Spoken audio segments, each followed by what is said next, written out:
Okay, today's lesson is going to be on phrasing with the minor pentatonic scale. We're going to actually use the A minor pentatonic, which, it's just kind of a nice, comfortable place to start. A lot of people already know it. It usually ends up being the first scale most people learn. Most people, when they learn this scale, though, what ends up happening is that their solos, they start on the root, they go up the scale, they come back down it. Everything just ends up sounding kind of like they're just meandering around. What we want to do is we actually want to build a sense of melody out of this, and to do that, we're going to limit the amount of notes that you're going to use right now. We're going to actually take on the 4th string the 5th and 7th frets, and on the 3rd string the 5th and 7th frets, and actually just use those to play a solo. Now, probably the best place to start on this stuff is going to be the root, which is the note on the 4th string, 7th fret. That's A. That's the part of the root of the chord. Now, I can play an idea like this. It doesn't really sound like I'm resolving or ending something. It's more of a question in the question and answer idea. If I went question and then there's my answer. You want to actually listen to it and just kind of see what it sounds like. Some notes are just going to sound like a question. If I go, that doesn't sound resolved at all. But if I go, I bring it back to the root, it's going to sound resolved.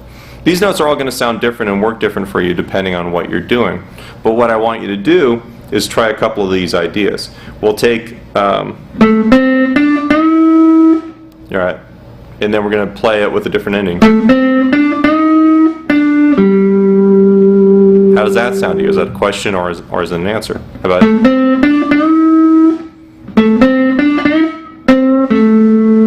that one sounds more resolved.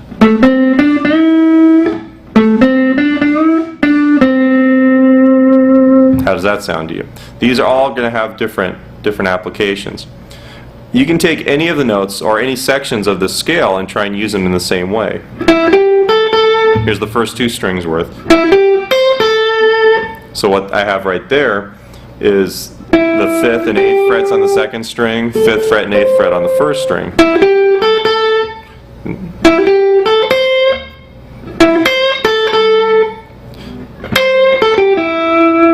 Just using those notes I can get a wide sense of melody out of it. Take any part of the scale.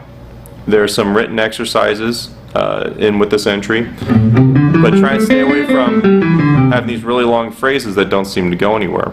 If you listen to a really good player, even their stuff, if you're going to take a long phrase from like a C. Ray Vaughan or Hendrix or any kind of player, Charlie Parker, those phrases are all going to make sense even though they're longer in the same way.